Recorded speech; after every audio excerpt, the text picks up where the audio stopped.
All right, this is Natasha with Books Go Social. We're here at the Dublin Writers Conference 2017. I have Anne Richardson, our Member of the Year. Yay! Just a couple quick questions for you. Can you tell me what genre you write for and what inspired you to write for that genre? I wish I could tell you the genre I wrote for because it's really doesn't fit in any genre. Yesterday, I learned it could be called creative nonfiction, but it's not a term that I've used. But it's actually relatively easy to explain. I used to do research with people, and I interviewed people, and I put that research into books. And I've written many books based on interviews with people about some subject or other.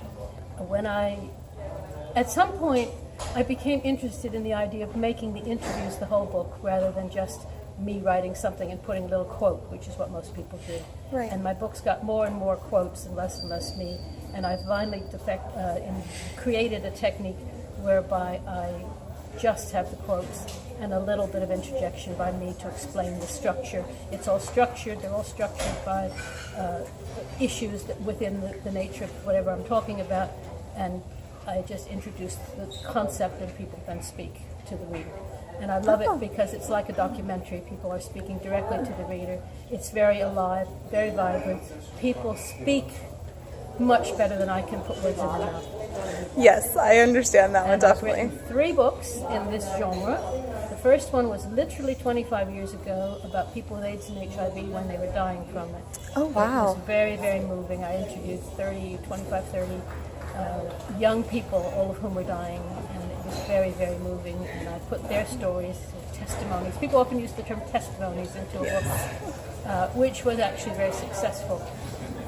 I then left it for a while. I worked in a hospice as a volunteer, and I became interested in what it was like to work in a hospice. And I eventually did a similar book interviewing people who worked in hospices, not the dying people themselves, but the people who worked there, about what it was like, because it's a crazy job to go to work looking after people that are dying. Right. And I wondered why they did it and what they got from it, and the answer is they get a huge amount from it, they love it, and they're wonderful people. And that book is called Life in Hospice, and I've just relaunched it, so that's my favorite book of all, because it's somehow, the people are so wonderful. I just want to give them the voice, which I can do by the book. And the third book I wrote is about grandmothers. I became a grandmother myself, and I thought it's a fascinating role. I had no idea how fascinating it was. I always thought grandmothers were little old gray ladies, rather boring. And I am a little old and a gray lady, but I hope not boring. And it's just exciting. You have a new child in your life. You have all the chances to teach them. You don't have to have them all the time. You see them when you want to see them. And it's whole new relationships that change the relationships with your children. You know, your grown-up children. You have new relationships with grandchildren. My husband and I do a lot of child care, and it's given us something. It's altogether a wonderful, although complicated role at times. And so I wrote a book about that called Celebrating Grandmothers. Oh, I might have to get that one for my grandmother. I recommend it. People do. It's very frequently bought as a present for a grandmother, for a mother when people have children, and great-grandmothers have bought it for their daughters as a present. It's very nice. It looks good and it makes a nice present. Oh, great.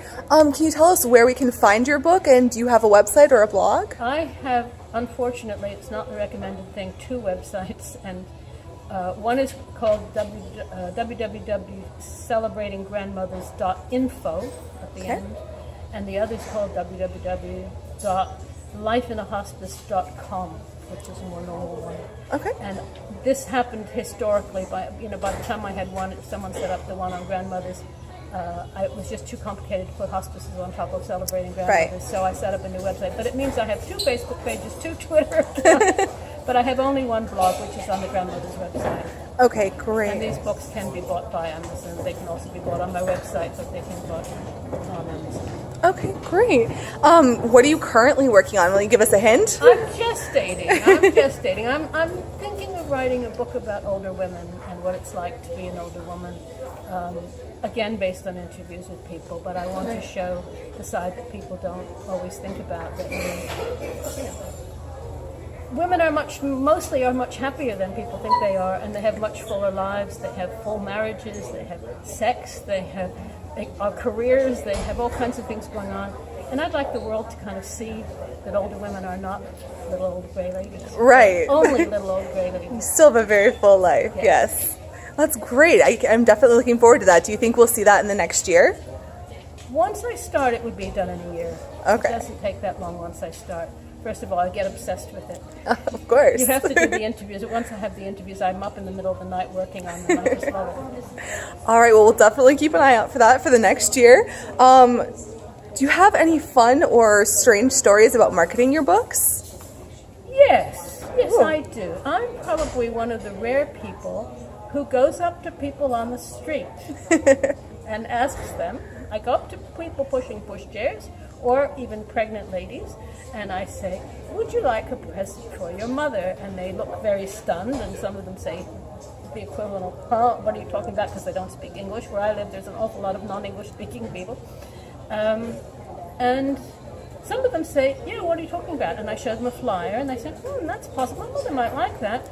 And then I bring out the book, and they say, oh, could I have that one? And I tell them the price, and then we're off. Oh. And I have actually sold 80 copies of my book on grandmothers to complete strangers on the street. That does not count the ones I've sold at book fairs or in school fairs or talks. That's 80 direct off the street to somebody I never knew before. That is impressive. It's Wow. kind of amazing. And are there days when I don't feel like doing it at all? There are days when I see somebody and I could sell a book, but I'm just not in the mood. You have to be in a really good mood to do it. You have to be really ready to say, this is the book for you. But it's wonderful when it happens. I love to see my pile of books going down. That's fantastic.